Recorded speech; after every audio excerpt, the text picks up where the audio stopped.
Ya. A Ahora nosotros no sale. ya, sí, sí. Como que, no sé qué pasó, me decía que sí, pero ahora que dejé de compartir la pantalla, me salía que no. Así que ahora sí que estamos grabando. Bueno, entonces yo ocupo Overleaf. Hay muchas plataformas de látex. Yo realmente creo que látex es la forma más buena para hacer informes de calidad profesional. Y no es tan, tiene una curva de aprendizaje, pero créanme que ya cuando lleven 2 o 3 informes, se van a demorar menos en hacer un informe en látex que un informe en Word, ¿ya? En cualquier editor de texto que sea tipo Word. Entonces, bueno, estoy bien, ven mi pantalla, ¿cierto? Aló, Sí, sí, sí lo vemos. ya. Entonces, bueno, el Overleaf es solo una plataforma en donde uno puede correr el látex. El látex es un lenguaje de programación. Me imagino que todos lo habrán escuchado alguna vez en sus vidas, ya a esta altura de la carrera. Yo ocupo eh, un, un template particular que es del Pablo Pizarro. De hecho, a mí me gusta tanto, lo ocupo tan seguido que lo tengo aquí en mi barra de páginas favoritas. La página donde está el template del Pablo, se los voy a mandar por el chat, por si alguien se quiere meter. ¿Y dónde está el chat? Bueno, se me perdió el chat, después se los mando. Y aquí, bueno, ustedes lo pueden descargar y, bueno, tiene sus configuraciones, etcétera, etcétera. Está listo para llegar y usar. Entonces, por ejemplo, este informe de acá, que según yo, bueno, un control que voy a entregar, yo lo encuentro bonito, o más bonito de lo que yo lo podría hacer en Word, así que también esa es ventaja de usar el látex, no solo les permite citar muy bien, voy a mostrarle acá, por ejemplo, acá se hizo la referencia, esto se hizo en forma automática, ¿ya? Entonces, como pueden ver, esto creo que es APA, entonces, APA es una normativa como súper específica que dice, bueno, tenéis que ponerle entre corchetes, eso no creo que lo cambié, si no estoy seguro si entre corchetes o en paréntesis redonditos, pero tiene que tener número, paréntesis redondito, los apellidos, coma, el nombre, punto, coma, el coautor, entre paréntesis el año, etcétera, etcétera, etcétera. Un protocolo, ¿ya? Un protocolo establecido e inflexible. Entonces, ¿cómo se hace esto? Entonces, vayámonos a Google Scholar primero. Scholar Google. Y busquemos algún paper cualquiera. Entonces, este que acabo de buscar yo para mi trabajo, aquí, en estas comillas que pueden ver acá, aquí es donde ocurre toda la magia. Ustedes apretan aquí, y lo que les voy a enseñar yo es ocupar BibTeX, ¿ya? BibTeX es una forma de hacer las citas. Ustedes apretan ese botón, entonces paso 1, buscar el paper, paso 2, apretar la comilla, paso 3, paso 3, apretar BibTeX, y aquí les sale a ustedes algo que tienen que copiar y pegar, y se va a hacer todo. Entonces yo lo copio, por ejemplo, y lo pego en un archivo que sea .viv. Aquí se llama referencias.viv, pero es cualquier archivo que sea .viv. Por ejemplo, ahora voy a hacer otro nuevo para que vean cómo se hace. Entonces, referencias 2.viv. Ya, entonces yo oh, lo hice como carpeta. Déjenme hacerlo nuevo. Este tiene que ser como file.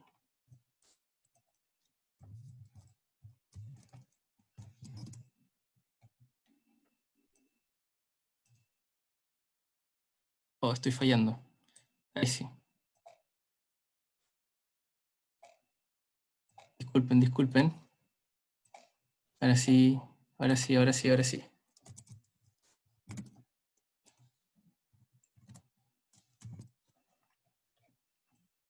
Entonces yo aquí me hice un archivo de referencias y yo copio y pego lo que me salía en el Google. Entonces paso 4, copiar y pegar lo que había.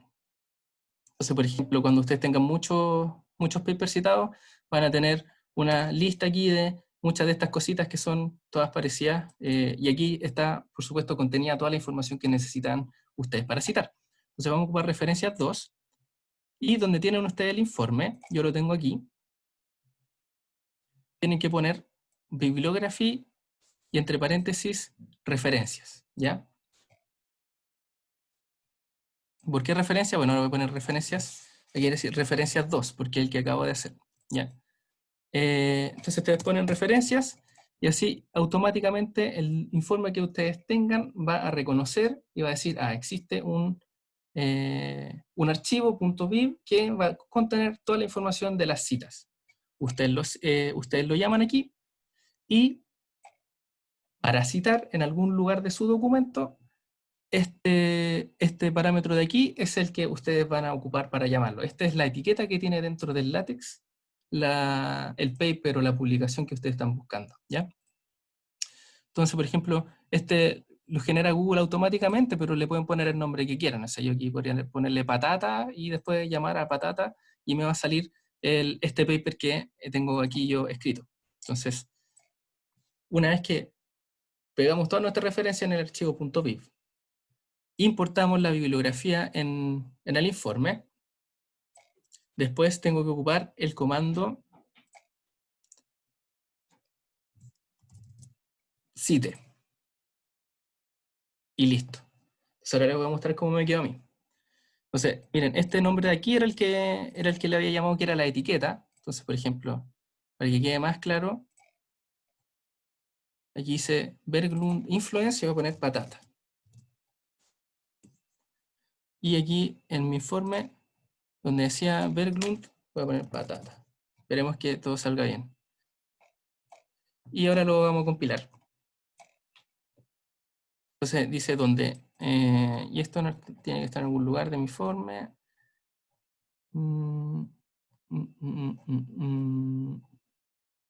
Dice dispersidades.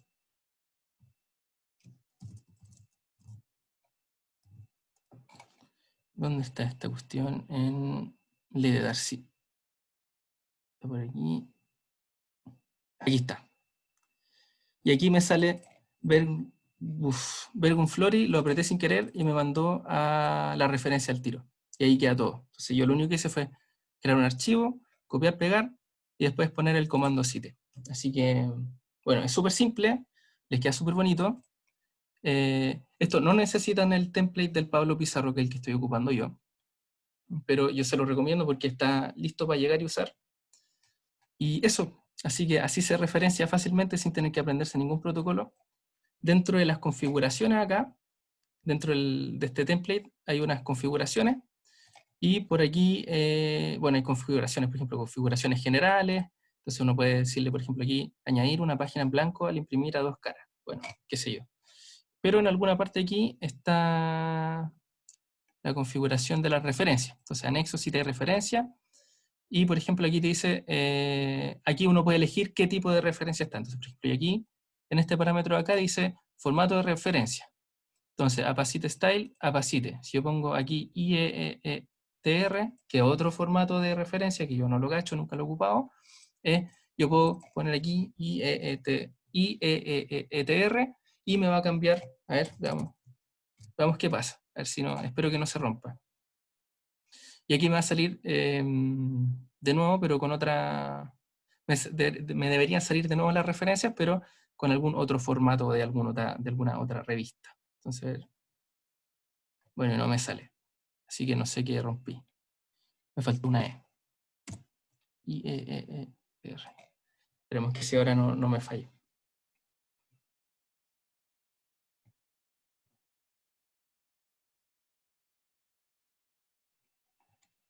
Ya, bueno, ya está.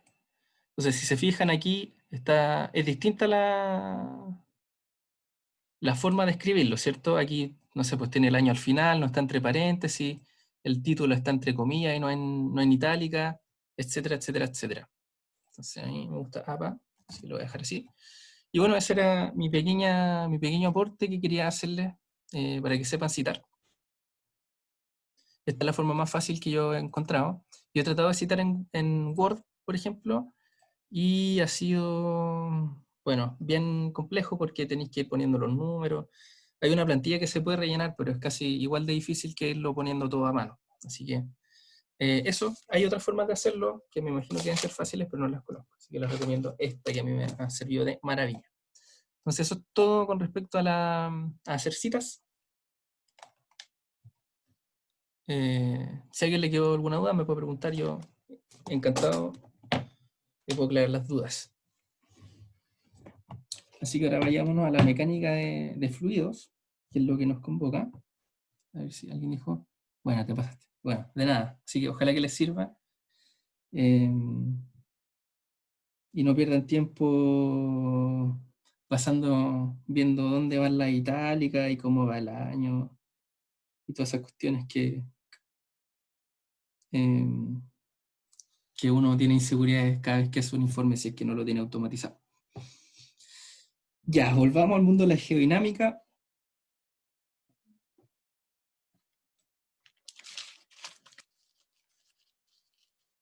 Así que, me faltó, quiero mostrarle una última cosa. Sí, aquí voy a estar pasándome de pantalla en pantalla en realidad. Mejor les voy a introducir el problema primero. Entonces nosotros vamos a ir viendo mecánica de fluidos hoy día. Hay un concepto que les quiero introducir. Cuando nosotros anotamos las ecuaciones de Navier-Stokes, que le voy a poner N-S, existe por ahí en el lado derecho, son ecuaciones súper largas, así que no la voy a anotar entera. Hay hartas cosas, aquí está hay algo así, y por aquí entre medio está un F y un gradiente de presiones, ¿ya? Y al lado hay más cosas. Estos dos términos de acá, si no mal recuerdan de la clase pasada, el F representa las aceleraciones internas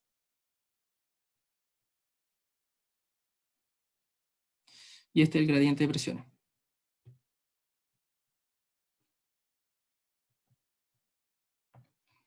Estos dos términos, hay como una idea conceptual de que hay gente que los junta, ¿ya?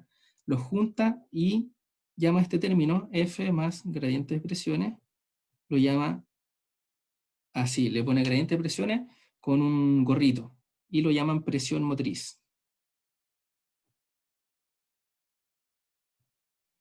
Es solo juntar los términos y ponerle un nombre nuevo.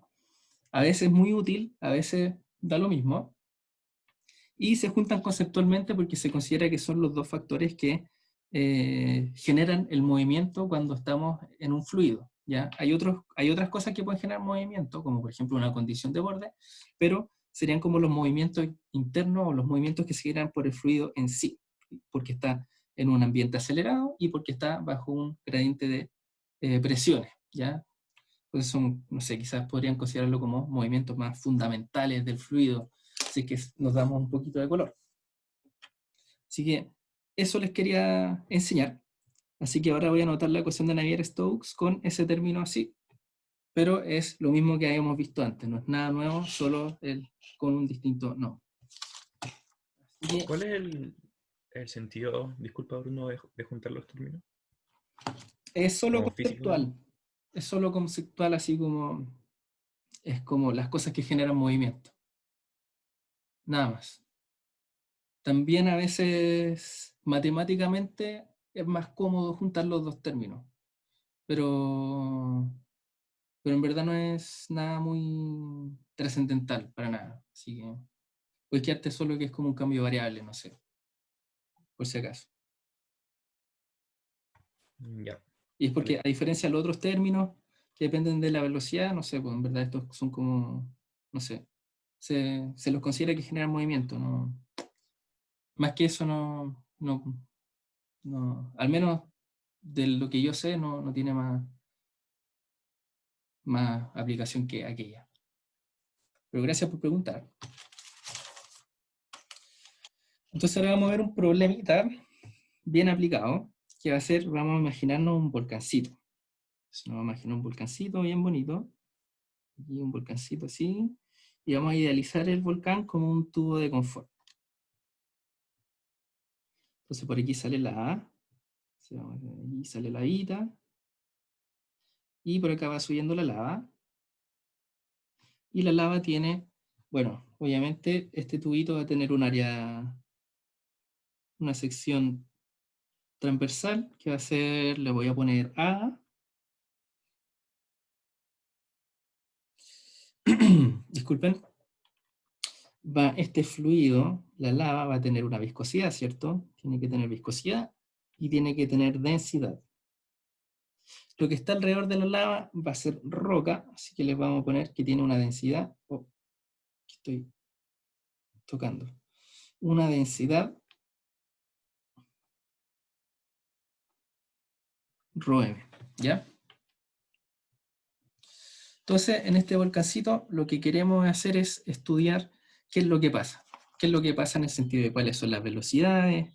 Conociendo las velocidades podemos conocer el caudal de lava que escurre a través de nuestro volcán hacia afuera, y después vamos a ver qué pasa una vez que, después de haber estudiado todo lo que pasó cuando está erupcionando, vamos a ver qué pasa cuando esta salida acá se tapa y se forma se solidifica la lava y ya no puede salir por ahí y empieza a salir por los lados, ¿ya?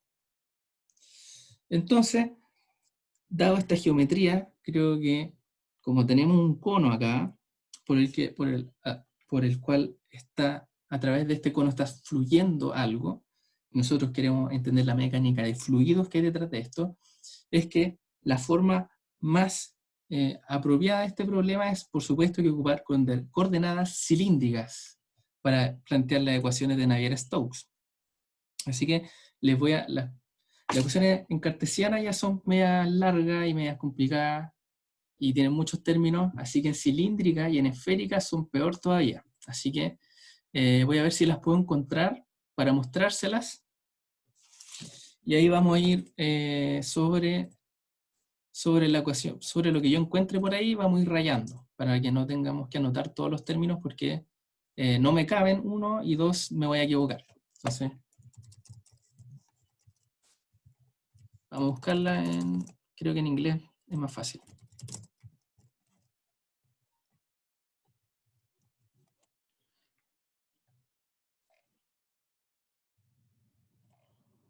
Ven, si pueden ver, es una gran ensalada de ecuaciones. Y aquí tenemos en cilíndricas. Entonces, yo creo que si le saco un pantallazo a esto,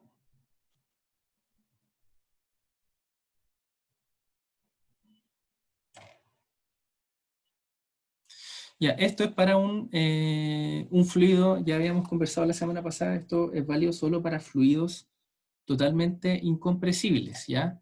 Recuerden que si tenemos un fluido compresible, empieza a entrar la compresión del fluido, y estas ecuaciones se complican más todavía. Entonces, para llegar a esta ecuación es simplemente un cambio de sistema de referencia, o sea, de la naturaleza del sistema de referencia. Nosotros conocíamos las ecuaciones de Navier-Stokes en cartesiana, y en sus cursos de cálculo deben haber aprendido, al igual que yo, a pasarse de un tipo de coordenada a otro y cómo cambian los diferenciales en estos distintos tipos de sistema. Entonces aquí tengo las cilíndricas, les quiero mostrar nomás la esférica. Ah, no están aquí.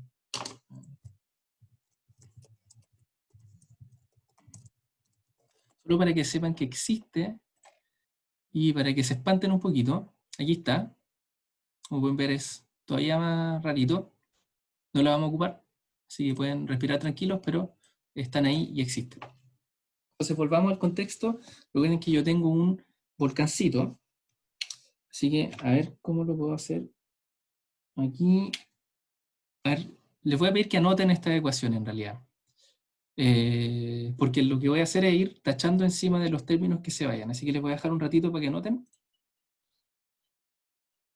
Y yo les voy a dejar, yo creo que con 3 minutos pueden anotar esto. Así que en 3 minutos más. ¿La puedes agrandar un poquito, Bruno? Sí, por supuesto.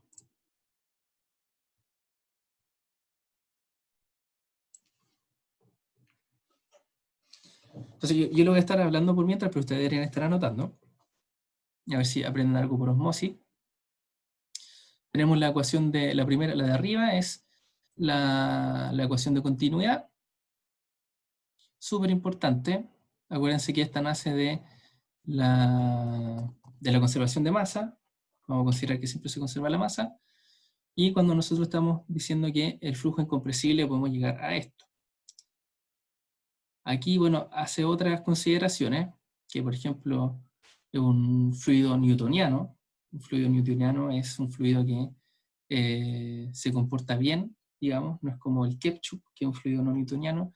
El fluido newtoniano es como el agua es un fluido newtoniano, y la mayoría de los fluidos son aproximadamente newtonianos.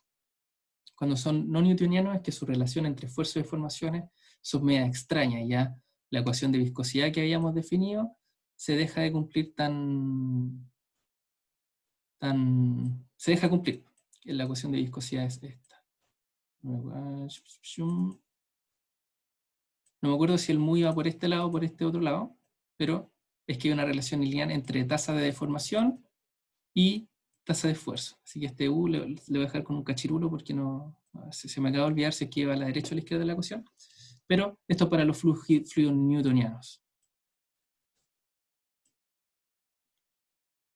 Y bueno, tenemos tres componentes, la componente R tongo, la componente teta tongo y la componente z tongo, que es una componente cartesiana, así que es igual a las cartesianas, digamos. Raro que no la hayan notado, pero igual a las cartesianas de siempre.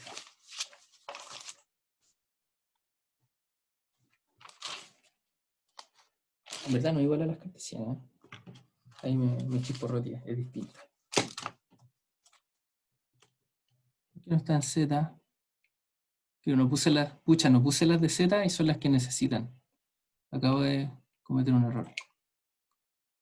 Ah, estaban abajito. Oye, perdón, pero van a tener que anotar las de abajo en verdad. Oh, esto no es lo que necesito. Sorry. Nosotros vamos a ocupar la componente Z. Así que estas son las que vamos a ocupar. Así que les voy a dar un ratito más. Igual es bueno que las tengan las tres anotadas, pero esa es la que vamos a usar. Así que voy a dar un minutito más. Y ahí empezamos a echarnos los términos que no nos gustan.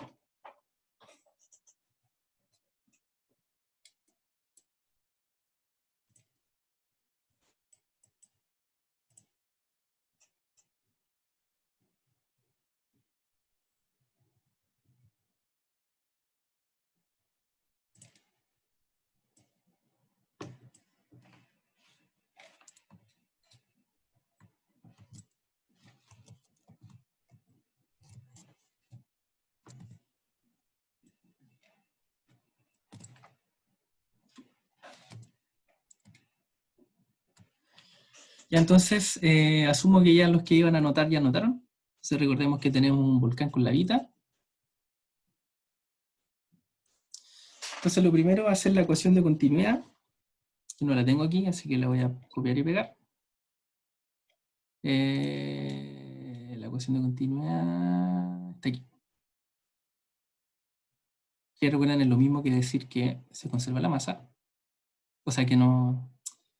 O sea, conservar la masa para un fluido que está... Un fluido que está... que no es compresible. ¿Ya? Entonces, dado que el flujo que ustedes se pueden imaginar, vamos a estudiarlo aquí dentro del cilindro, de este cilindro, vamos a estudiar lo que sale, vamos a estudiar lo que está pasando aquí dentro, entonces nos podemos echar... Entonces, bueno, el flujo va a ir de abajo hacia arriba, vamos a considerar que es bonito el flujo y que va todo bonito para arriba y que no tenemos algo así, ¿ya? No tiene sentido porque, digamos que hayan velocidad en ese sentido, porque no va en ese sentido el flujo, no, ya es una aproximación razonable. Entonces, de la ecuación de continuidad, nos podemos echar este término, que es R por UR, porque el UR no existe. UR sería, si es que vemos desde arriba del volcán, UR representaría velocidades en ese sentido, ¿ya? Entonces vamos a considerar que solo va de abajo hacia arriba, así que nos echamos este término. Después, no, sí, está bien, está bien, está bien. Después, el Uθ también nos lo vamos a echar porque dice que hay velocidad en este sentido. Esto es vista en planta, por cierto, desde arriba, planta.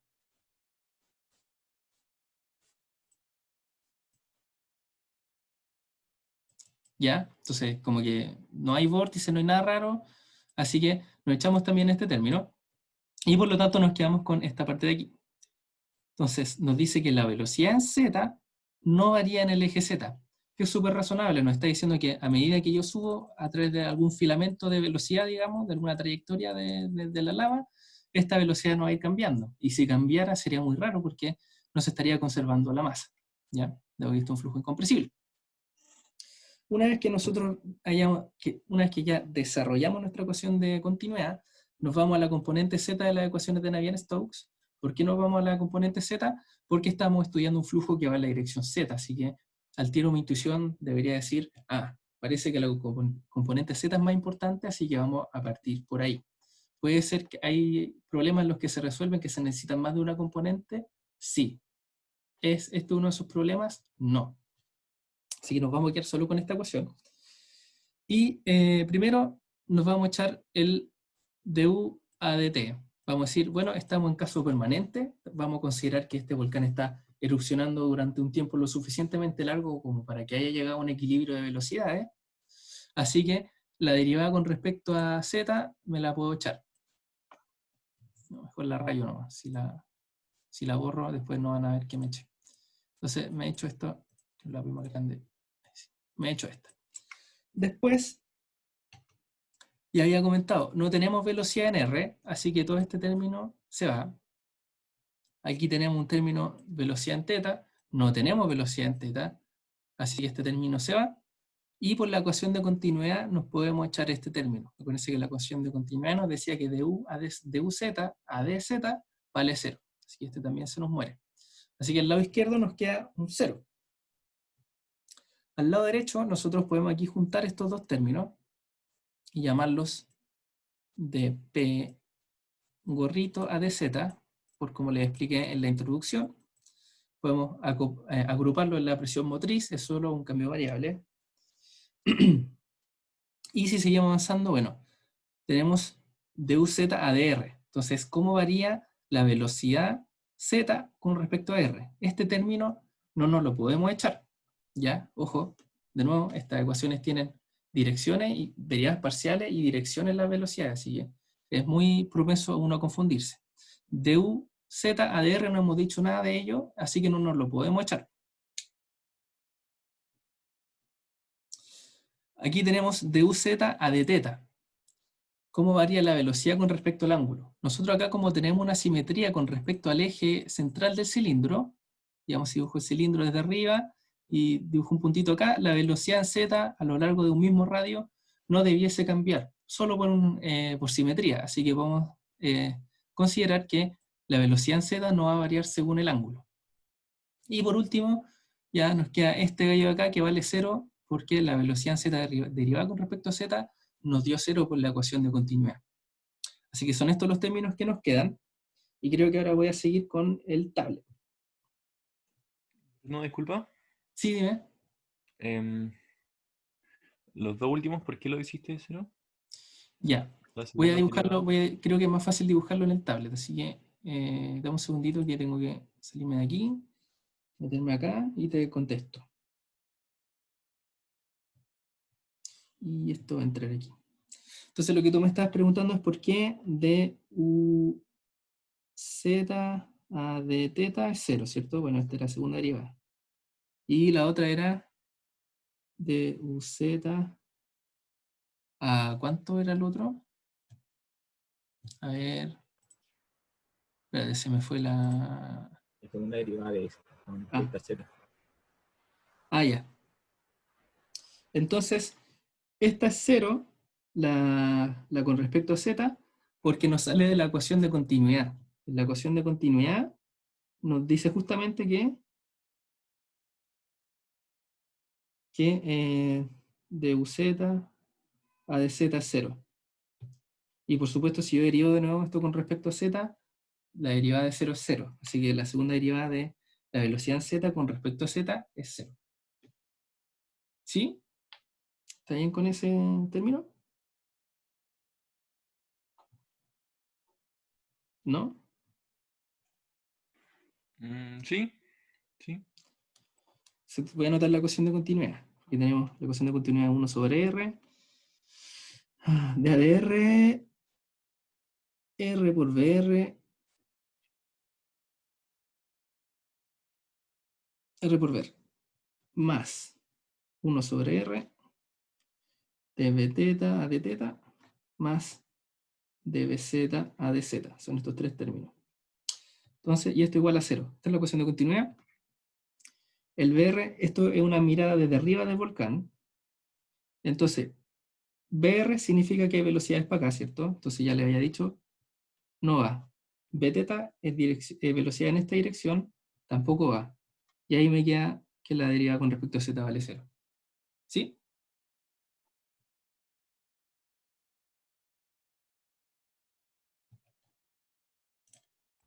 ¿Sí?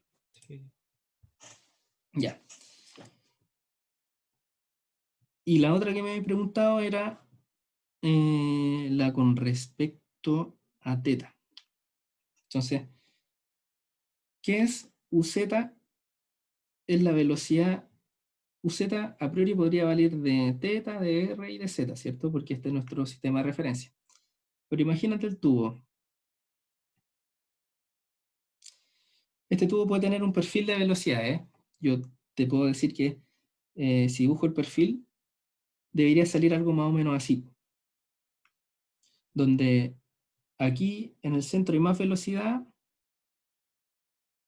Este es el resultado que estamos buscando. Al centro hay más velocidad y a medida que me acerco al borde hay menos velocidad. Este resultado no debería dar. Pero si tú consideras que estamos en un cilindro que está fluyendo y que es simétrico con respecto a θ, digamos, o sea, hay una simetría radial, digamos. Disculpen, estoy con mucha carraspera. Entonces, esta velocidad va a depender solo de R. Velocidad Z solo depende de R. Dado que solo por un análisis de las propiedades físicas que tienen problemas. Así que, bajo ese argumento, yo puedo predecir que la velocidad no va a variar con respecto a θ, porque si variara con respecto a θ, significa que yo acá, digamos, hagamos una circunferencia, me está diciendo que yo acá, por ejemplo, puedo tener más velocidad que acá, y acá tener más velocidad que en los otros dos. Y así no es como se va a desarrollar este problema, porque no hay ningún ángulo preferente, hay una simetría. ¿Sí?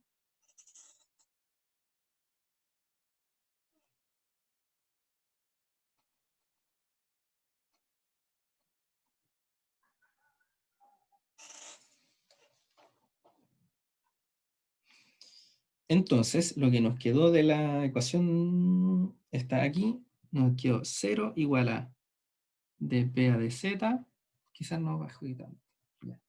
Dp a dz, más este tiene un signo negativo, más mu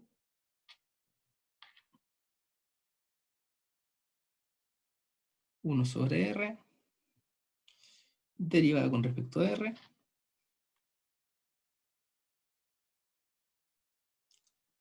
r, y de bz a dr.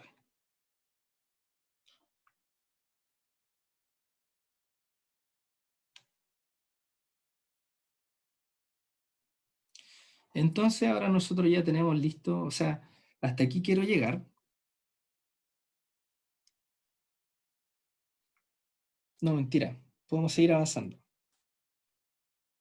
Entonces podemos despejar, vamos a seguir avanzando. Podemos despejar esto, podemos tirar r sobre mu igual a d a de r, r de bz a dr, ¿cierto?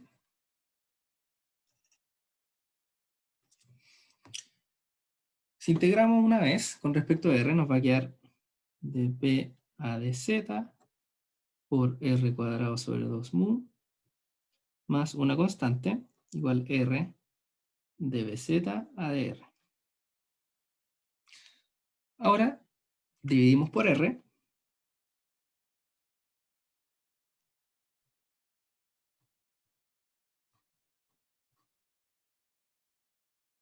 y obtenemos esto. Ahora integramos de nuevo y nos va a quedar, entonces el r pasa a ser r cuadrado y bota un 2 para abajo. Y como el C1 tiene un R dividiendo, nos queda, al integrar nos queda el logaritmo de R. Y nos aparece otra constante.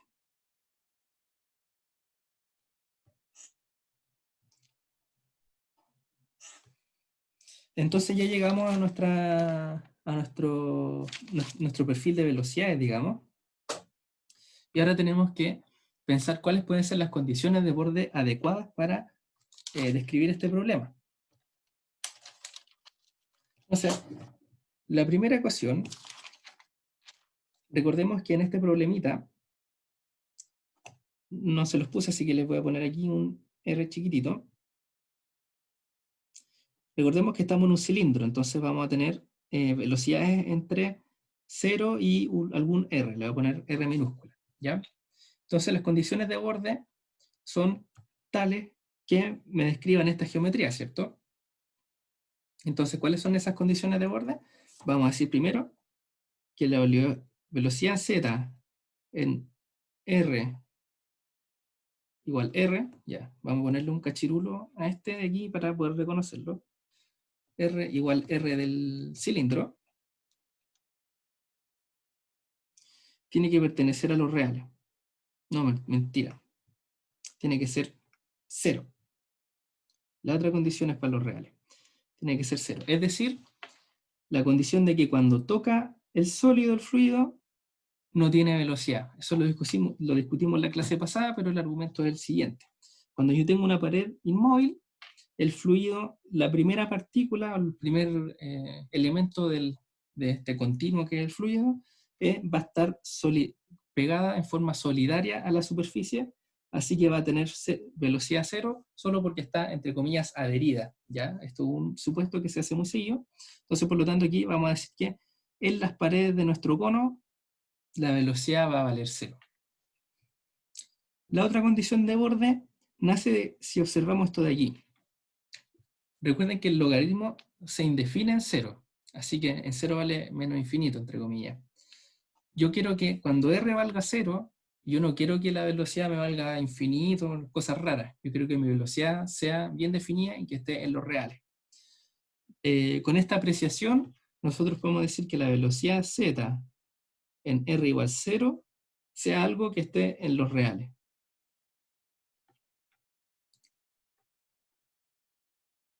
Entonces, por esta condición de borde, al tiro implica que C1 es igual a 0, porque no hay otra forma de anular este logaritmo a menos que sea multiplicarlo por 0, ¿cierto? Hacer que este logaritmo no nos rompa la solución en un radio 0. Así que nos echamos ese término y ahora reemplazamos el otro término para ver qué nos da. Entonces, la velocidad en R gorrito va a ser igual a 0 y va a ser igual al dpa de z por R gorrito cuadrado sobre 4u más C2. Y ahí al tiro nos sale el valor de C2 menos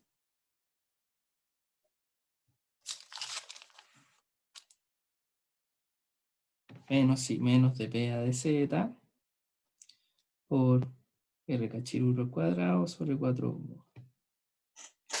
Y ahora ya tenemos totalmente definido nuestro perfil de velocidades. Entonces, si reemplazamos C2, si reemplazamos C2, entonces vamos a tener que la velocidad Z, que depende solo de R, va a ser igual a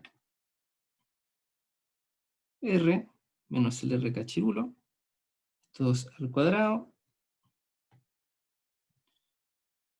sobre 4 mu, por dp a de z.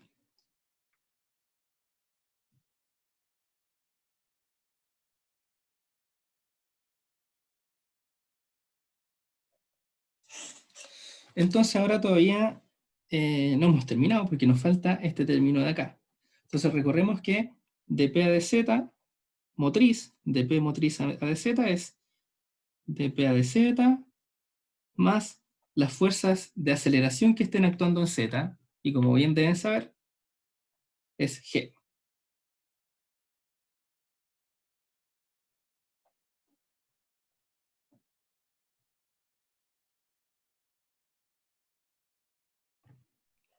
Entonces volvamos al monito.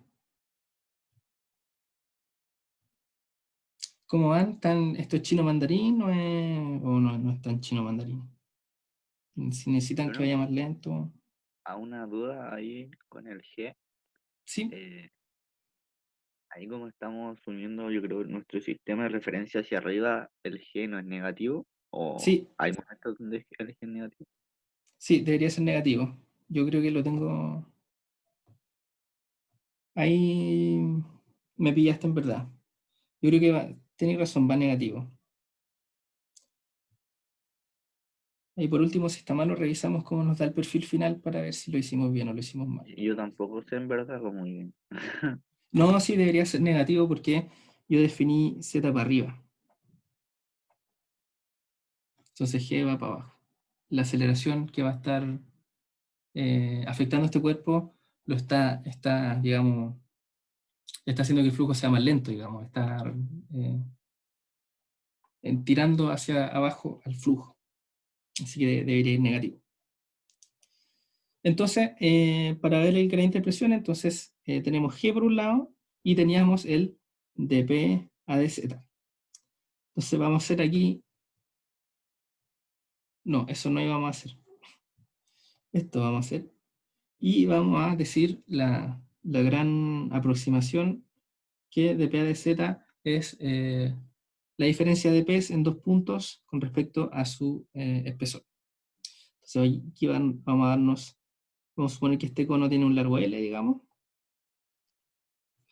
y vamos a calcular un P1 arriba, un P2 arriba, para ser consistentes con lo que hice yo.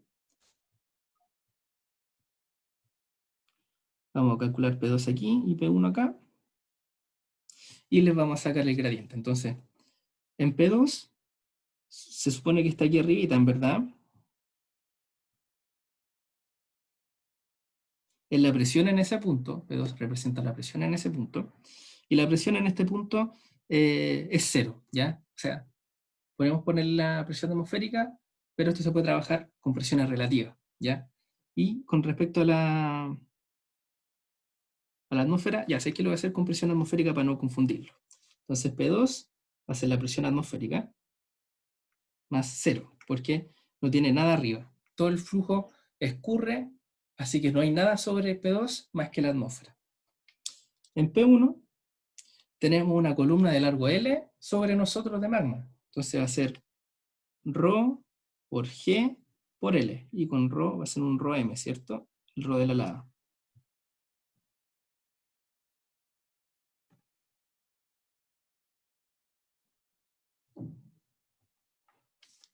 ¿Sí? ¿No?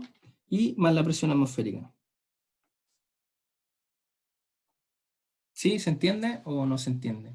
¿Alguien tiene alguna duda hasta ahora de algún cálculo que hemos hecho? No, no veo bien. El Z de arriba, ¿dónde definiste como el cero del eje Z? ¿O da lo mismo? Da lo mismo aquí en algún L arbitrario.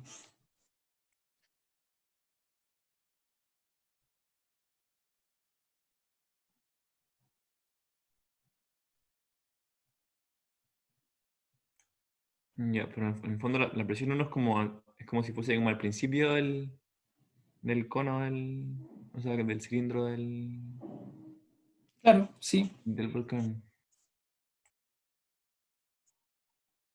Es que después se nos va a ir el L, así que no es tan relevante. Y piensa que el gradiente de presiones va a ser lineal, entonces yo si agarro dos puntos, va a ser lineal porque aumenta con Z, entonces si yo agarro dos puntos, la derivada debiese ser igual independiente de los dos puntos que agarre, y por eso puedo hacer esto de aquí. Ahí, y agarrar dos puntos que están lejos y decir que esa es la derivada.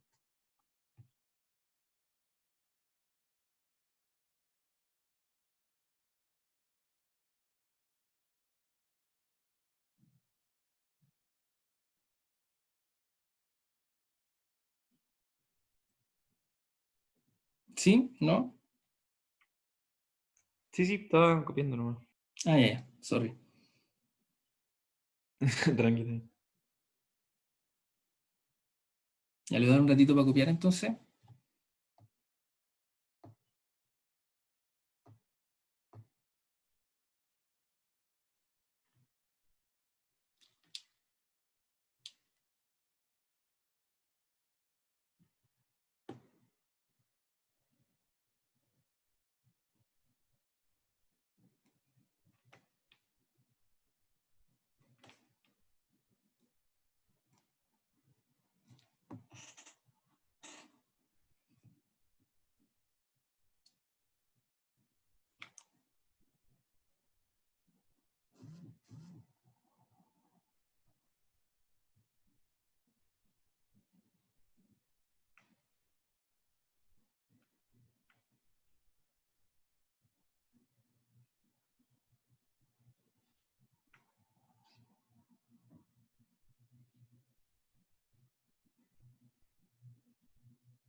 Ya. Supongo que no hay más dudas. Bueno, si no me pueden interrumpir sin problema. Oye, Bruno, el G iba multiplicado por la densidad, si no me equivoco. Aquí, ¿cierto? La fuerza, sí. Sí, sí, sí. ¿Lo dije mal? Ah, sí, sí, sí, sí, sí, aquí está mal. Ya. Creo que no lo he anotado en otro lado.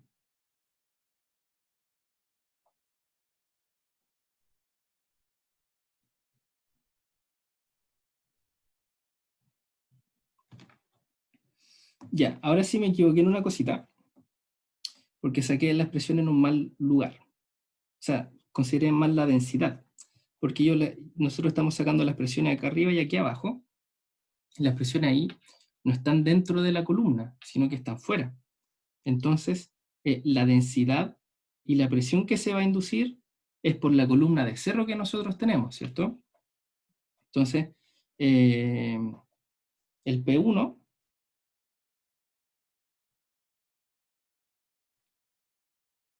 es el ρ de la roca, en verdad. Ah, y le puse ρm acá, por eso me confundí. No, no fue por eso, pero eso también estaba malo.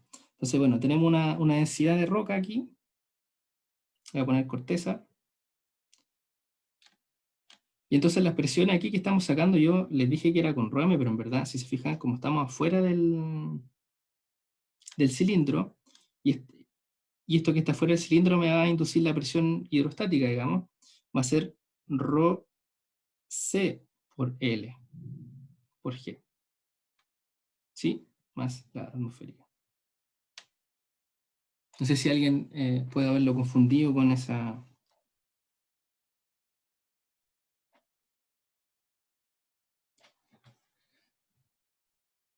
notación que hice mal. Bueno, entonces sigamos.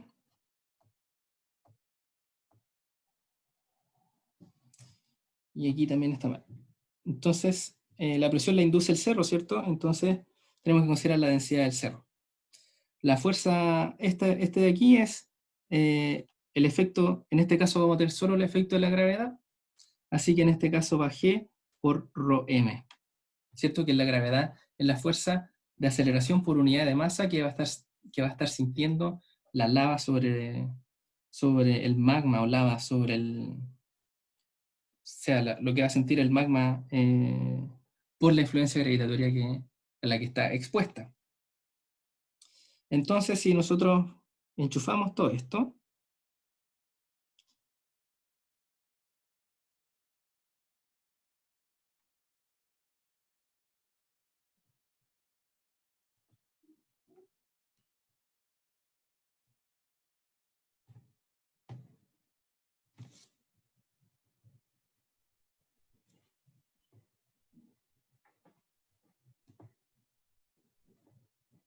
entonces aquí arriba tenemos el gradiente de presiones, entonces arriba tenemos P1 menos P2 sobre la distancia que los separa, ¿ya? Que es L. Así que pueden ver que se nos van las atmósferas, después se nos van los L y nos queda ρRG menos ρmg. Así que nos queda G por delta ρ. Qué bonito. ¿Ya? Con delta ρ igual ρr menos ρm.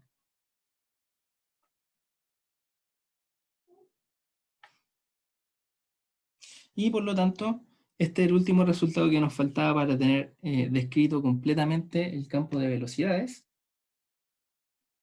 Entonces vamos a tener que la velocidad en z es, si reemplazamos los valores, nos va a dar g, si es que lo hice bien, sería g delta ρ por 4 mu, sobre 4 mu, sobre r cuadrado menos r cachirulo. Y sí, así es, está bien hecho. No sé si a alguien le queda alguna duda. En realidad creo que me eché muchísimo más tiempo en esto de lo que pensaba. Así que creo que vamos a solo seguir con este problema y el otro problema lo vamos a ver en la próxima clase. Esta era la parte A. La parte B es calcular el caudal.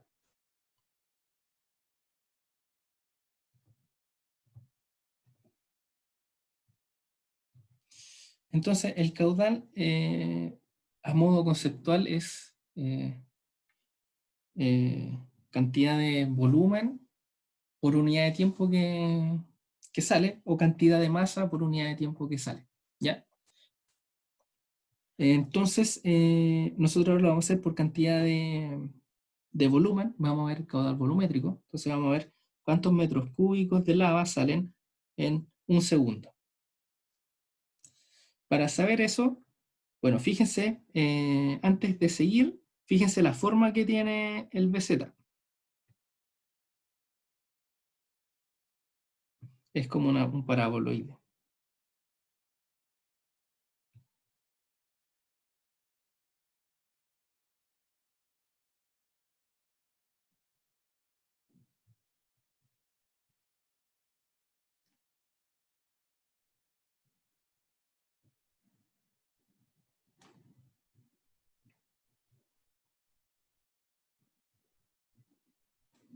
¿Ya?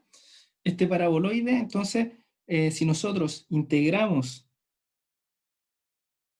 la velocidad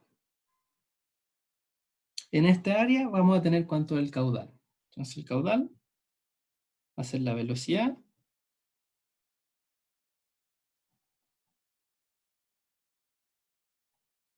por el área. Pero en verdad la velocidad no depende de R, no es una velocidad constante, no es 5, es una función. Entonces, lo que tenemos que hacer es integrar. Entonces vamos a integrar, voy a hacerlo más abajo con más espacio. Vamos a integrar en toda una circunferencia la velocidad. Entonces vamos a recorrer, vamos a integrar una lámina ¿cómo se llama? De nuestro cilindro, y eso nos va a decir cuánto está saliendo. No sé si están de acuerdo conmigo que eso nos va a decir el caudal.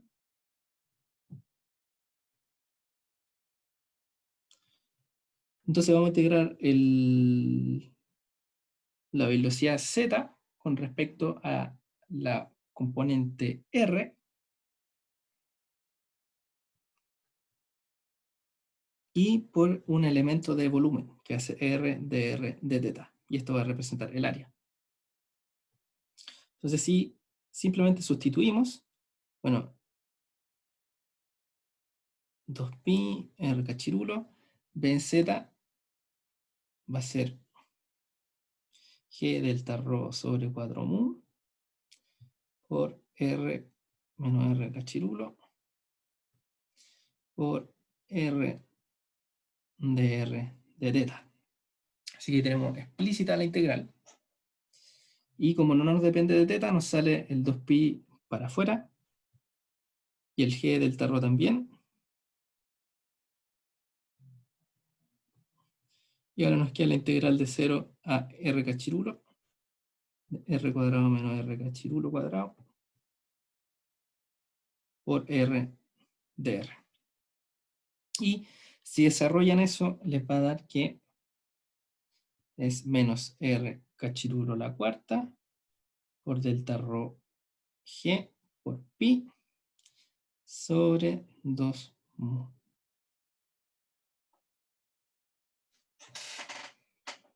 Así que vamos a tener esta cantidad de masa saliendo. Fíjense que depende de la viscosidad, depende de la gravedad, obviamente depende del ancho de mi cono, y depende de la diferencia de densidades que tengamos. Este flujo estamos asumiendo que asciende por diferencia de densidades, ¿cierto? Porque no le impusimos, lo único que le impusimos era que había un delta rho por ahí metido, y este delta rho le da flotabilidad al magma, y por lo tanto por eso es que asciende. Es el mecanismo de ascensión que vamos a estar experimentando. ¿Sí? ¿Alguna duda o hacemos la parte C?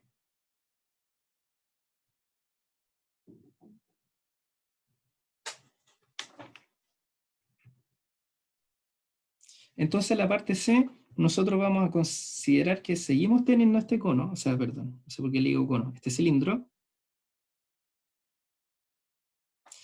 pero que ahora pasó mucho tiempo y por extrañas razones de la vida, aquí esto se tapó, pasó a fase sólida, digamos, y ahora ya no puede salir flujo por ahí. La pregunta es, bueno, aquí esto se cristaliza, digamos, cristaliza.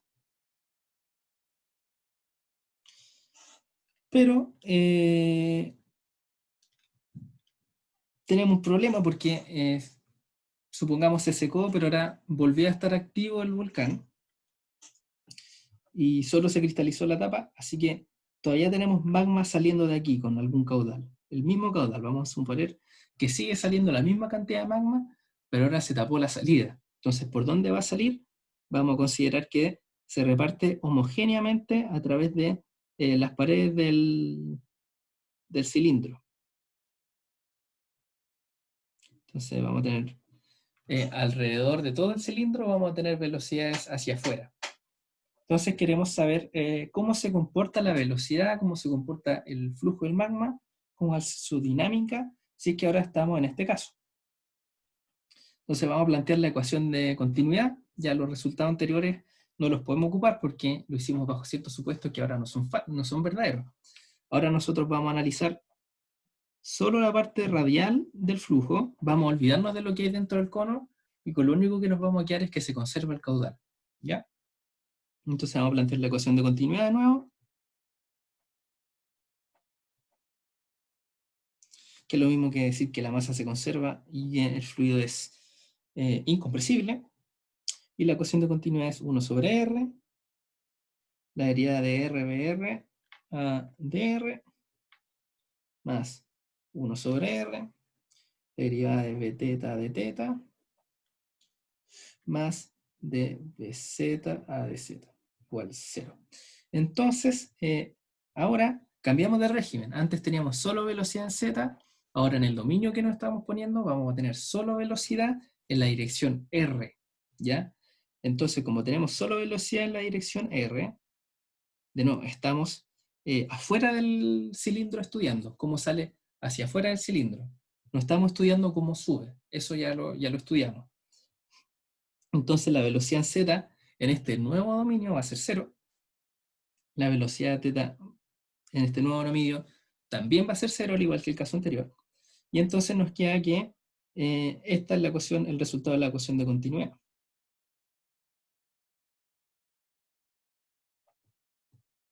Entonces nos podemos echar el R, podemos integrar, y nos queda que R, BR, es igual a una constante. Y por lo tanto, la velocidad en R depende de R, y es una constante sobre R. Este es el perfil de velocidades que vamos a tener. Quiero que piensen un poco por qué es así. Nos está diciendo que vamos a tener una velocidad en R, pero que esta, a medida que nos vamos alejando del tubo, va siendo cada vez menor. ¿Por qué podría ser esto? Bueno, como nosotros estamos imponiendo que la masa se conserva, la velocidad, mientras más grande el área, menor tiene que ser la velocidad para que el caudal se mantenga. Si no se cumpliera esa propiedad, tendrían que haber sumideros de lava o fuentes de lava que aparecen en forma espontánea, ¿ya? Así que por eso tenemos esta clase de perfil. Y ahora la pregunta es, ¿cuál es esta constante? Bueno, es súper fácil. Como mencioné, vamos a asumir que el caudal sigue siendo el mismo. Así que vamos a sacar el caudal. Entonces el caudal va a ser, voy a ponerle Q2, va a ser la integral del área por la velocidad, que esto sería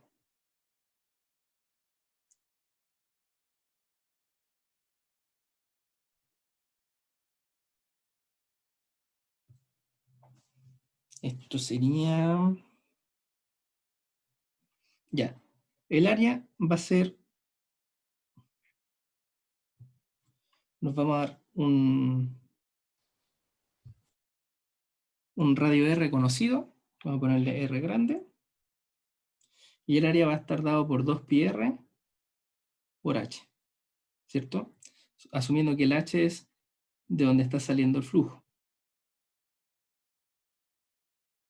Entonces, dado un R, si nosotros nos damos algún cono de algún radio, nosotros podemos decir que el caudal va a ser BR por 2πr por h. Este va a ser el caudal 2. Y que va a depender del radio que nos demos. En el caso particular, que nos demos un radio de R cachirulo, que sería justo en el caso límite en donde empieza a salir el flujo, nos da que Q2 es igual a P en R cachirulo por 2pi R cachirulo por H. Y ahora por último, tenemos que decir que Q2 es igual a Q1. Entonces, porque estamos asumiendo que va a salir la misma cantidad de magma, entonces el BR cachirulo es R cachirulo sobre C por 2pi R cachirulo por H igual al Q1, y el Q1 es eso de ahí, menos R cachirulo a la cuarta, delta rho G pi sobre 2 mu.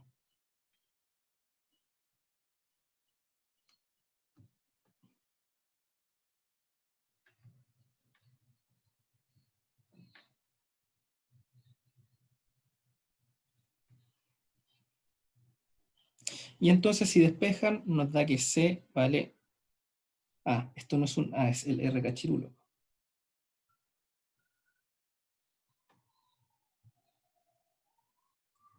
R cachirulo a la cuarta. Delta rho G sobre 4 mu H.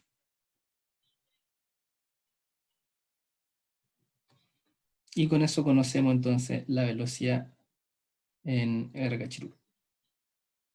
O para cualquier R, si es que cambiamos este R de ahí. Pero aquí, bueno, habría que cambiar este, y este sí se queda. Así que ese es el problema. Espero no haberlos confundido tanto. Ya estamos como justo más o menos la hora, así que dejo el micrófono abierto para las dudas. Sí, está, Ignacio está, ¿cierto? ¿O no está? Ya se fue.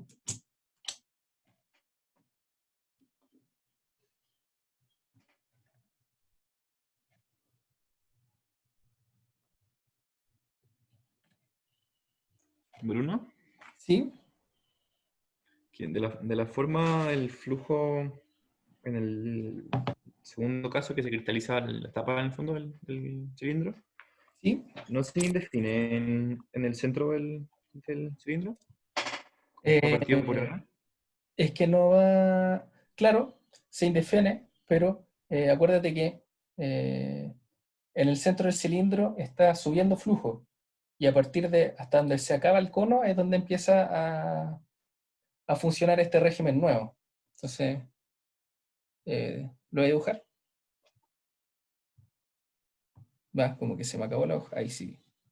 Entonces nosotros, por un lado, tenemos flujo que asciende, que esta es nuestra fuente, digamos, infinita de magma, y lo que nosotros estudiamos era desde aquí para afuera.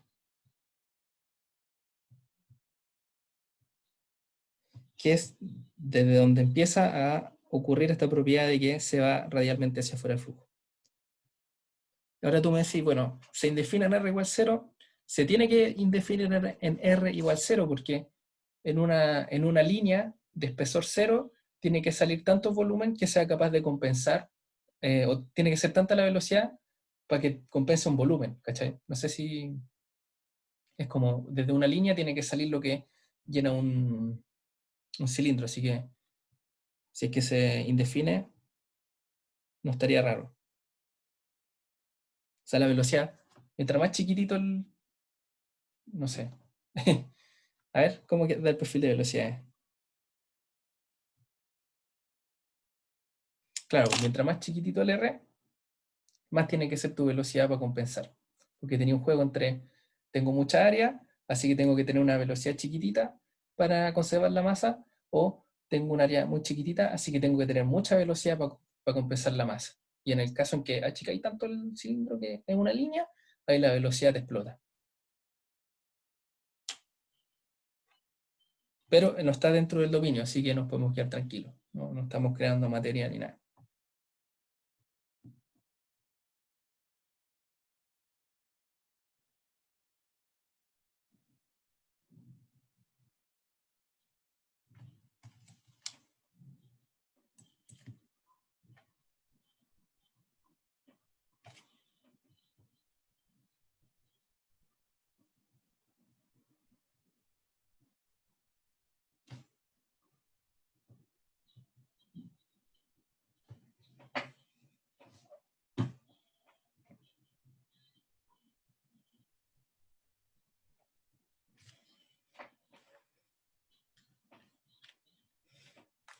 Bueno, no sé si tienen preguntas de la tarea también, si la han leído, si la han visto, si la han soñado, si tienen alguna pesadilla con la tarea.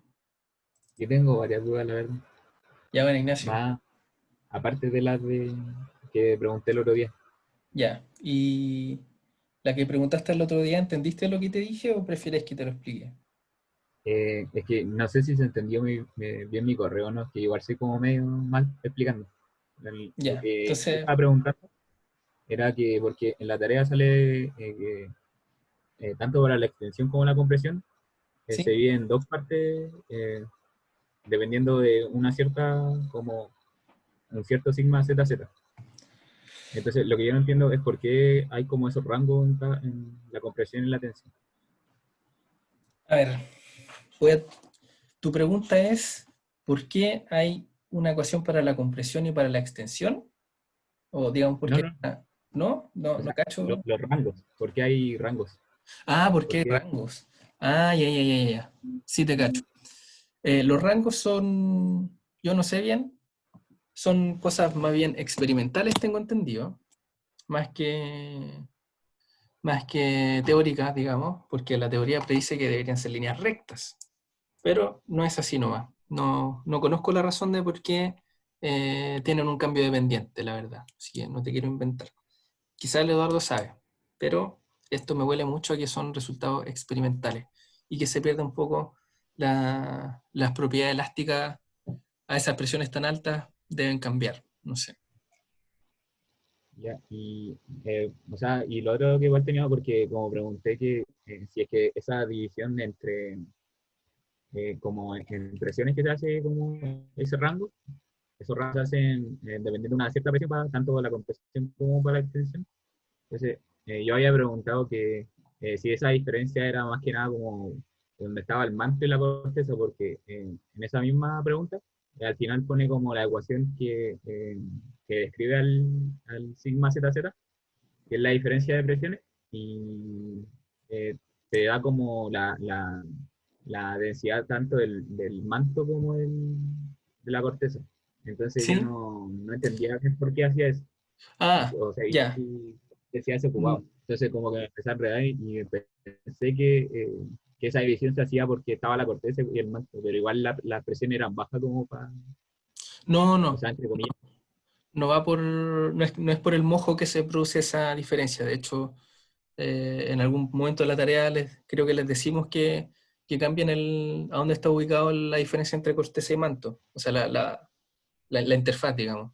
Entonces, y no te cambian las ecuaciones de Bayerle. Así que no estamos considerando en nuestro modelo al menos que ese cambio dependiente que te da el Bayerly que está expresado en la tarea, no estamos considerando que es porque cambia la composición del material.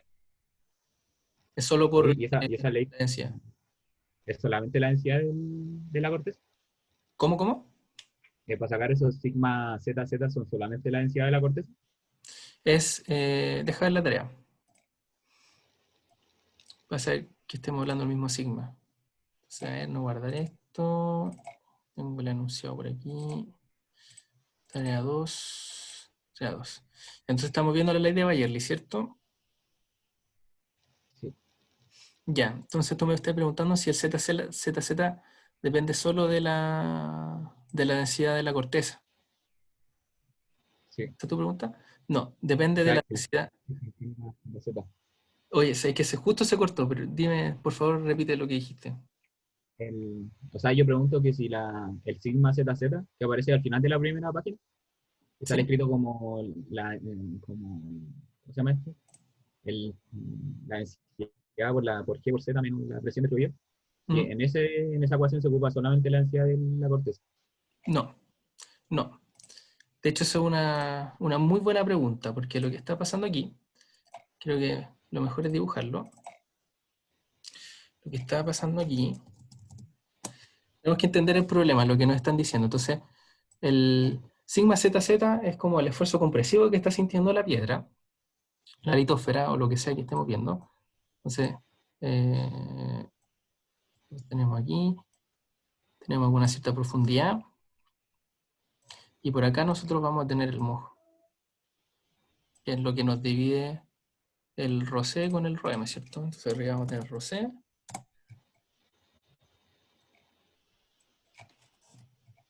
va. Arriba vamos a tener rosé, bueno, no se quiere poner negro, y vamos a tener roem. Entonces sigma ZZ va a ser qué pasa aquí con la compresión a esta profundidad Z. Entonces si te fijáis, tú tenéis en nuestro modelo tenéis dos capas. Entonces, antes del mojo es fácil. Rho C por G por Z.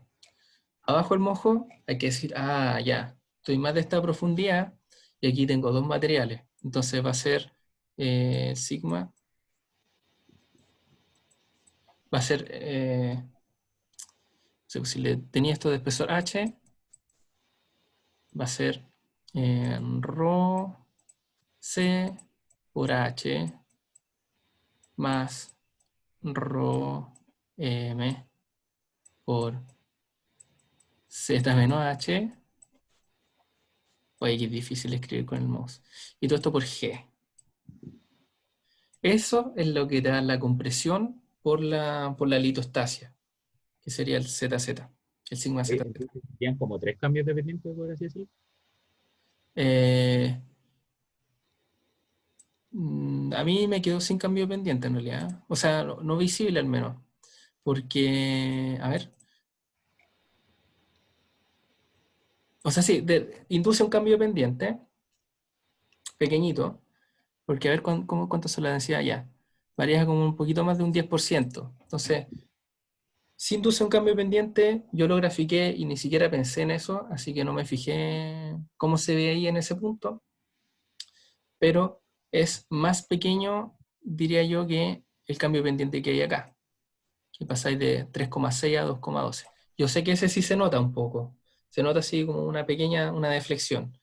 Ahí cuando nosotros llegamos al mojo también debería haber otra, pero por lo que vi es más piolita, es menos notoria, no la recuerdo así en mi imagen visual de lo que me dio, no se veía.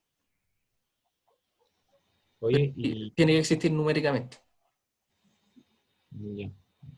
Oye, y lo otro que tenía, o sea, igual tenía esa duda. Lo que pasa es que yo no entiendo bien cómo hacer que las rectas de la ley de Bayerly queden Ujú. como para un lado negativo y el otro positivo, porque si la gráfico así tal y como está, son como las dos positivas, ¿cachai? Entonces después te Sí. va a cachar como la cuestión de la ley de Anderson, pero no sé si hay que ocupar eso. No, es que tenéis que dejar ver cómo lo puse yo para poder explicarte. Tengo que abrir lo que hice yo. Esto está... Dame un segundito, voy a abrir lo que hice yo. A ver cómo resolví ese problema, pero yo sé que le cambié un signo a alguna cuestión, porque yo también pues, lo empecé a hacer, grafiqué, me dan las dos por el mismo lado y dije, ah, ya, no, esto no va por ahí. Y estoy 90% seguro de que fue que le cambié el signo a una de las dos cosas. O sea, yo se lo cambié a la atención, pero no sé si eso estaba bien. Sí, pues sí, tenéis que cambiar el signo. A ver, Bayerly compresión, no sé qué, no sé qué. Cuando grafico. Ah, ya. Lo que hice fue cuando ploteé, puse plt.plot menos Bayer-Lee tensión en función de Z, y el Bayer-Lee tensión es mi función, que es exactamente igual a lo que te escribe en el enunciado. Entonces, Ay, este de acá, yo hice una función que era Bayer-Lee tensión, y cuando la grafiqué, le puse menos Bayer-Lee tensión, Z. Se puede hacer de, obviamente, n formas distintas, pero esa es una forma rápida para implementarlo si ya te están dando todas por un lado. bueno, igual tenía dudas.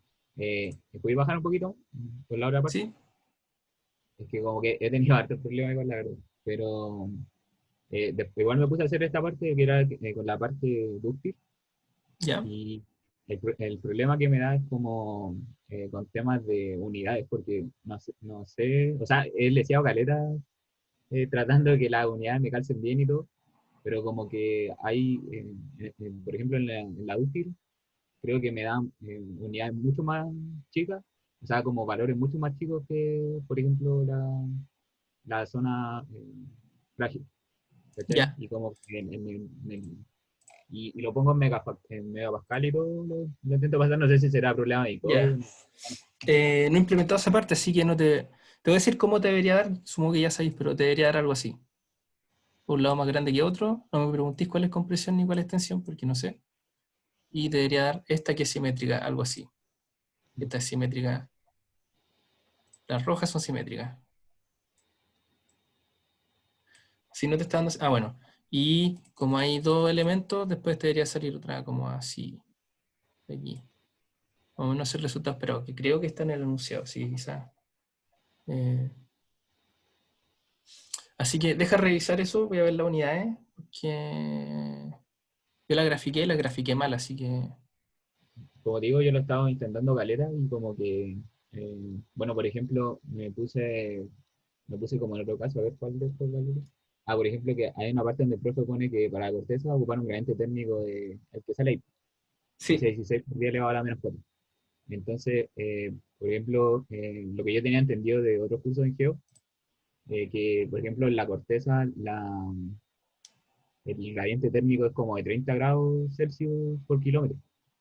Entonces, yo por ejemplo pasándolo a más o menos como esa unidad, o sea, como en Kelvin partido en metro, igual tampoco te queda eso, porque igual ese valor es mucho más chico a lo que es la corteza. Entonces, ya, igual sí, sí, arreglé eso, pero tampoco, aún así igual, o sea, ya. tampoco lo arreglé, solamente quería ver si funcionaba así, tampoco pasa a ver. Sí, a mí me hace sentido lo que decís tú del gradiente, así que le voy a preguntar al Eduardo, voy a ver, creo que tengo un código antiguo que hace algo parecido, así que también lo voy a revisar, porque quizás, ¿cuánto dijiste tú que era el gradiente, perdón? Como 3 grados La por corteza como 30 grados Celsius por kilómetro. 30 grados Celsius por kilómetro. Porque puede ser que aquí 30 grados Celsius por kilómetro es 0,3 grados por metro. ¿O no? No, 0,03. Sí, 0,03. Y esto en kilómetros me da muy chico, ¿no? Ah, no, en kilómetros se multiplica por 1000 y da 1,6 grados por kilómetro. Por Sí, metro. o sea, estoy, pero muy malo para la aritmética, parece. Esta es 1,6. No, parece que da mal. No sé, voy a revisarlo con calma ahora y te contesto. Entonces, no sé si tenía otra duda. Voy a anotar esto porque no se me olvide. Sí. Déjame que hacer que lo anote en mi prueba. Entonces, dame un segundito que voy a anotar esto. Voy a revisar el gradiente entonces. Entonces, tarea 2. Revisar gradiente en corteza. Lo otro que tenía dudas porque, por ejemplo, que te dan como un capa que como en las diapos del profe, y tenía dudas si es que ese capa era igual para la corteza que para el manto. Eh, ¿Cuál capa? El de... Es como, creo que el que describe la difusión de calor, o algo así. Ah, ya, ya, cuando saca la isoterma. Sí, Ah, ya, sí, sí, el mismo, el mismo. el Para mismo. los dos. O sea, el profe, eso yo lo conversé con el profe y me dijo que ocupara los mismos de esa, que llegara y ocupara esos que están ahí. Así que con que ocupe el mismo estamos súper bien. Desconozco si Eso, está bien físicamente en realidad, pero sí, es que eso tenía dudas, como que si en verdad, porque el capa ahora no me acuerdo, ¿será la conductividad térmica por casualidad? no que algo de difusión de calor en el material, creo. Ah, ya, sí, sí, eso es como... A ver.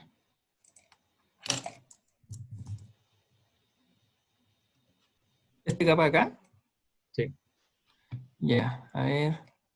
Si es de difusión de calor, puede ser la conductividad térmica, pero la conductividad difusiva, porque hay conductividad también advectiva.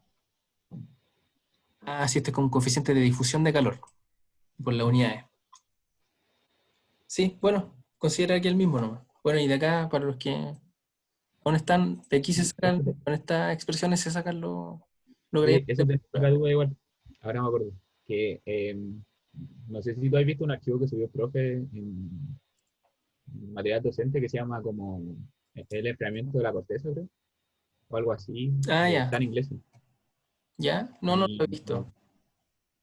ya mira, lo que pasa es que en esa ecuación, esa misma ecuación, la de ZT, para encontrar el espesor, eh, adentro de la ecuación, la inversa de DER, en Mm. el otro PDF sale como T menos T sub 0. Y ahí busqué los apuntes y eso es lo apunte. Entonces, yo tenía duda igual en eso, porque en el que subió el profe, donde resuelve la ecuación y todo, que sale T menos T sub 0 en el numerador. Está al revés la ecuación, o sea, están al revés el numerador con el denominador. Abajo. No, el denominador está bien, pero arriba es T menos T sub 0 Ah, ya, ya, ya. según el archivo que subió el profe. A ver, no, no lo vi. Fuerza Y información lo fue. digo más que nada porque cuando calculáis el ZT, si ocupáis el T sub M, como que el ZT te queda negativo, porque el T sub M es más grande que el T. Ah, te cacho. A ver, aquí está. ¿Será esto, no? Después tiene el Sí. complemento. Alfa a la menos 1. 2K, Z, sí. Ya, pues, voy a preguntar también. Entonces, ¿cómo se llama esto? No había visto este material en realidad. Lithospheric cooling, ecuación B4. B.4, distinta al apunte. Eso. Gracias por tus preguntas, Ignacio. Así que yo voy a estar trabajando eh, dentro de mi disponibilidad, que estoy hasta el de trabajo. Pero apenas Sí, pueda voy a revisarlo para tratar de contestarte lo más rápido posible. sí, tranqui, sí, igual son hartas dos.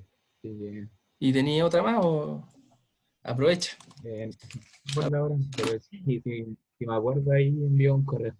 Sí, dale nomás. Eh, Bruno, disculpa, sí, dime, Nicole. es que también tengo unas dudas. ¿Las puedo hacer ahora? Por supuesto. Ya, mira, es que, por ejemplo, en el gráfico que está en el enunciado, ese está modelado como para una litósfera también que tenga como una edad de 200 millones de años.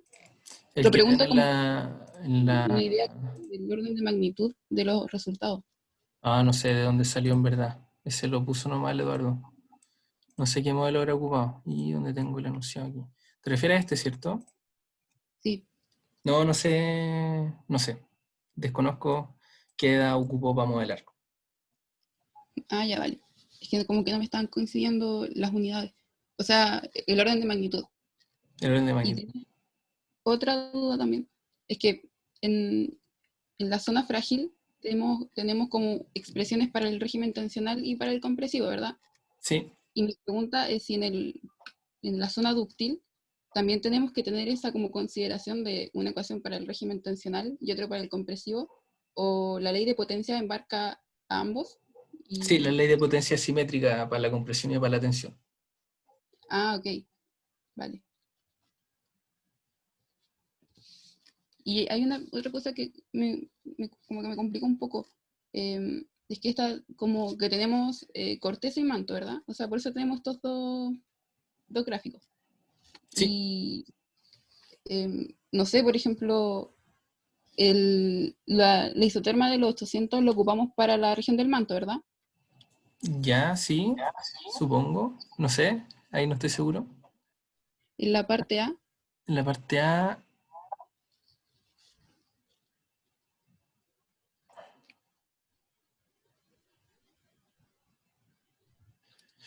ya. Y esto es para el... A ver, te están dando el... Calcular alfa para el manto subiendo. Ah, ya, sí, esto es para calcular el perfil en el manto, porque el de la corteza te lo dan. Y, por ejemplo, esto porque nos dan también el dato de que la corteza tiene 35 kilómetros. Sí, Y, por ejemplo, yo los 800 grados los encontré como a los 80 kilómetros más o menos. ya. Y Entonces, no sé, no ya. entiendo si esto ya estaría como... ay, al menos lo que yo esperaría es que estuviera como más profundo, entonces no sé si está bien o no, porque me parece como que es muy somero, 80 kilómetros. Y de hecho, viendo la figura abajo también, pues ellos les dan como en torno a los 160. 160. O sea, donde se encuentra como Veo lo mismo. Ya. Pero entonces, tu duda es que a ti te parece que es muy somero los 800. Esto lo No, hiciste. no, la profundidad a la que se encuentra el isoterma. Sí, pues, o sea, es muy somera la isoterma de los 800 grados. Y para el manto, Sí, ya. No sé, simplemente la isoterma no está le... comparándolo con la figura también. Ya, bueno, es que la figura es solo de referencia. Yo, por ejemplo, en mi año me tocó algo parecido, no igual, que era evaluar, no era una continental, era una oceánica, y no me acuerdo qué le cambiábamos, no sé si era la edad o qué cosa, y nos poníamos distintos casos, creo que era la edad, y cambiaba caleta, en verdad. O sea, yo te puedo decir que variaba un orden de magnitud. Sacamos el área que está aquí dentro de este como volantín, digamos, si no, supongamos que no está la línea morada, sacamos el área que está dentro del volantín, entre la línea verde y la negrita, y ahí varía un orden de magnitud entero para, digamos, corteza joven y corteza vieja, no me acuerdo qué fue lo que cambiamos. Así que si no te da exactamente igual, eh, no hay que asumir que esté malo. Ahora voy a implementarlo y voy a ver cuán distinto me da, y si me da muy distinto, ahí vemos qué onda, porque también hay que ver el tema del gradiente de la corteza y revisar la ley de potencia, como dijo Ignacio, que también tenía sus dudas. Dale, gracias. Eso. Y yo creo que de aquí, no creo que pueda hacerlo antes del fin de semana en realidad, porque estoy colapsadísimo, o realmente colapsado, así que, pero el fin de semana, cuando pueda, sí voy a darle con toda la tarea para tener la lista, y ahí les contesto las dudas o le pregunto a Eduardo lo que a mí también me esté dando raro. Y yo creo que igual puede ser que esté algo raro, porque cuando Eduardo me mostró esta cuestión, eh, hicimos bien a la rápida lo de los perfiles de temperatura. Así que ahí puede que haya algo medio raro. El resto yo creo que debe estar bien, pero igual debo revisarlo. Así que eso, gracias chiquillos. No sé si alguien más quiere preguntar. Yo en verdad a las 6 me debo ir, así que este es momento de hablar ahora o callar para hasta la próxima semana. O mandar correo. Creo que la tarea se entrega el lunes. ¿En serio? Sí. Por eso. Hasta el 30 de junio. Estamos a 23. Ya lo voy a hacer antes entonces. Y le voy a pedir reunión a Eduardo. Bueno, las notas de la tarea 1 están por salir. Ahora estaba terminando, me quedan como 4 notas más. Sí, también las voy a tener eh, antes del viernes, por si acaso, que se las debo hace tiempo ya. El 5 de junio, ya estamos 23, sí, han pasado varias semanas. Eso. Gracias chicos por venir, por sus dudas. Voy a hacer todo lo posible para responderlo lo antes posible porque quedan ustedes un poquito colgados de lo que yo les diga para seguir desarrollando. De todas formas, igual pueden tratar de seguir implementando el código, aunque le den resultados raros, por último, para tener la estructura, cosa de que no queden tan como así sin poder avanzar, digamos. No quiero que queden así tan botados. Así que recuerden que pueden igual poner algunas cosillas por ahí. Creo que eso es todo por hoy. Gracias por su asistencia. Me quedo pendiente un problema entero de mecánica de fluidos, pero bueno, igual son largos esos problemas, así que me quedo satisfecho igual con la auxiliar. Y prontamente les voy a poner en el foro la respuesta a sus consultas para la tarea. Así que, chaito, cuídense harto y que estén bien. Chao, Bruno, Chao, gracias. chao.